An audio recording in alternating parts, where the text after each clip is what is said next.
Here we have a picture of the War of 1812. There's the Gage House at Stony Creek, the Battle of Stony Creek. And these are the American forces who is the Battle of Lundy's Lane. And it was a sort of a stalemate, but it was fortunate that Richard Beasley and his son David were in this battle. And it was fortunate they managed to stop the Americans from invading. The idea that the Americans had at this point, and this was in 1813, and they'd suffered several defeats, they were planning as a final move to drive up from Fort Erie to Burlington Heights, and while MacArthur came over through the Thames River Valley and across the Grand River, and they would hit Burlington Heights, or the head of the lake, where there was quite a settlement now, in a pincer movement. But the Americans at Fort Erie decided they couldn't do it, so they went back across the lake. And by the time MacArthur got to the Grand River, he heard the bad news, and then he went south, burning the mills and so forth, on his way back to the United States. There's a picture of the Battle of Stony Creek, which was a major turning point in the war, where about 700 British regulars and some militia and a few Indians defeated a much larger American force at night. They attacked at night. And there is again a picture of the heights and what it looked like with the military establishment. They built barracks, and Richard Beasley's house was taken over by the general, and he and his servants and his children they had to go and find room in the village head of the lake. That is difficult to see, so we'll go on to the next one. Here is Robert Gourley, who was the great reformer. The Niagara region was devastated in the War of 1812.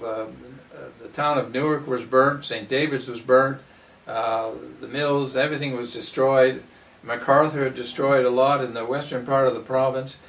People were starving, and yet there was no help from the government. The government gave help to the eastern part of Ontario, but not this part, for some reason. And there was great resentment amongst the people. There was also, even during the war, a dissatisfaction, a disillusionment, which is an interesting aspect of the book. But Gourley came out for Scotland. He was a reformer, and he sent out a questionnaire to all of the settlers. He'd stirred them up, first of all. And the last question asked them, what do you think is the greatest impediment to development here? Well, it would certainly be the clergy reserves. They were wild lands kept preserved for the church to sell eventually. And the Reverend Strawn was the head of the Anglican Church in Upper Canada at that time, and he was holding on to these lands so they could rise in value. And he saw this questionnaire before it went out. And so he got the Governor General, who was his godson, and whom he taught. He was a very ambitious man, and this John Beverley Robinson was very far to the right. And there is a picture of Strawn. He called Jock Strawn. Very ambitious man, and worked himself up into the Executive Council and the Legislative Council, and was at one point the primary advisor of the Lieutenant Governors. And there is John Beverley Robinson. He was a very clever lawyer, a very young man, but he really was merciless as a judge, and no matter how clever he was legally, he didn't seem to have a judgment about the changes in society that were taking place. For instance, the bloody assize in Ancaster was largely manipulated by him. And of course, the suppression of Gourlay, by the way, they made life very difficult for Gourlay, locked him up, and he went practically mad and then was banned from the province.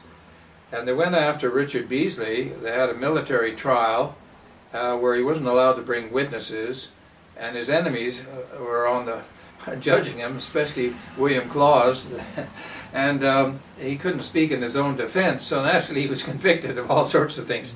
But being a colonel, he had called a court-martial on himself, and of course the court-martial cleared him of the charges. But still, the lieutenant governor, influenced by Strawn, took away his magistracy, all the appointments he had, and so forth, and called him disloyal. He was disloyal because he was elected chairman of an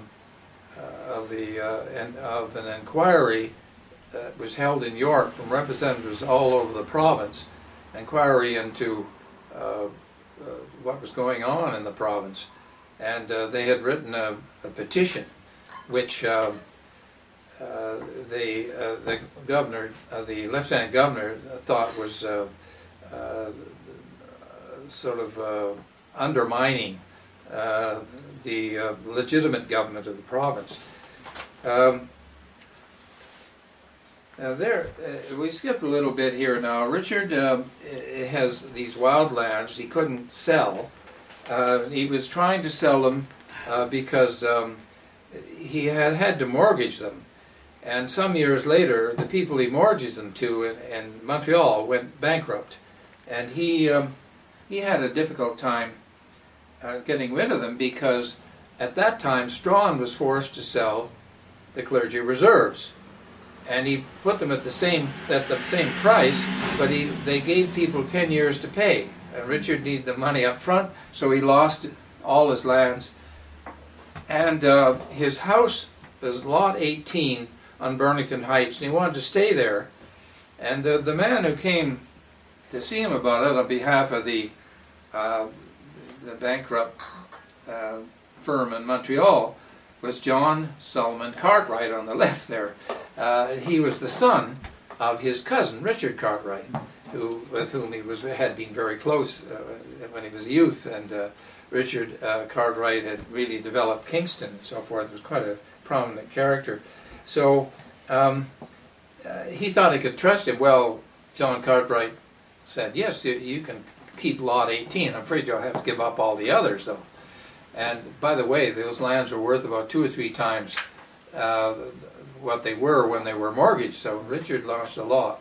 But immediately he ran into Hamilton, the head of the lake then, to see his friend and Tory compatriot in Parliament, Sir Allan MacNab. And he said, I'll sell you that lot 18 for £2,000.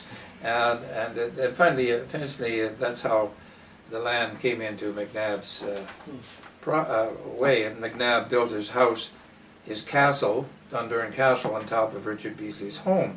Richard Beasley had to move into the city, well, it was a village ahead of the lake then. There are many vicissitudes he went through, but one of them was the cholera. A lot of Irish had come in with cholera, and they were trying to land at the various places from the Great Lakes, and they wouldn't let them land. When they came to what's the village of Hamilton now, it was named after George Hamilton, who was the son of Robert Hamilton, and Hamilton was one of the leaders of the city, along with Richard Beasley, and they said, well, we should allow them in. After all, you can't have them stay out in their ships on the lakes, and they're dying out there, and so the citizens finally agreed to let them take the barracks on Burlington Heights, the old barracks that the Army had back in the 1812 war. And this seemed to be a solution, except that the cholera did spread into the town because there had to be men sent out to bury the bodies, and they brought the cholera back into town. So for 2 or 3 years there, they had problems with cholera in the town. And that is more or less the end of the Upper Canada. Richard Beasley had, when he was in Parliament for the second time, worked with John Rolfe to bring in a lot of civil liberties and reinstate the so-called disloyal reformers who had been sort of their pensions of the war had been taken away from them. So he'd restored all that, and now it seemed to be that they were all loyal, and the governor, the lieutenant governor, went home. He was somewhat disgraced